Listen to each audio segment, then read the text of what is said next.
Hello မင်္ဂလာပါဘောစီတို့ဒီနေ့ရောက်ချပေးမဲ့ model လေးတွေကတော့ Redmi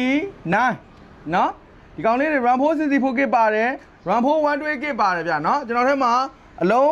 4560ရောက်ထားပါတယ်လို့เนาะလက်လီလက်ကားရောင်းချပေးပါမယ် RAM 464 kit ပါမယ် RAM 412 kit ပါမယ်ဗျာเนาะဒီကောင်လေးတွေက RAM မှန် kit မှန်လေးတွေပါဗျာเนาะရောင်းချပေးမဲ့ဈေးကလည်းချိုချိုလေးပဲเนาะဒီကောင်လေးဆိုရင်ကျွန်တော်3,800ခွဲနဲ့ရောင်းချပေးပါမယ်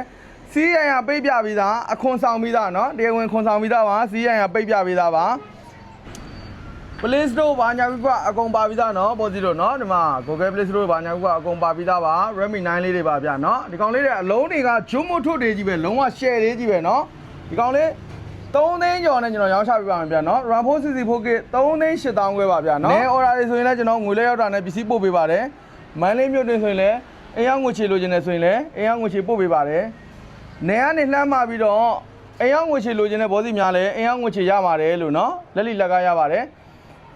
လက်လီလက်ကားလိုချင်တယ်ဆိုရင်တော့အနည်းဆုံး3လုံးကနေစပြီးတော့လက်လီလက်ကားယူလို့ရပါတယ်ဆိုင်ကိုလာရောက်ရွေးချယ်ဝယ်ချင်တယ်ဆိုတော့ဆိုင်လိပ်စာ58လမ်း123 124မှာရှိပါတယ်ဘောစီတို့เนาะ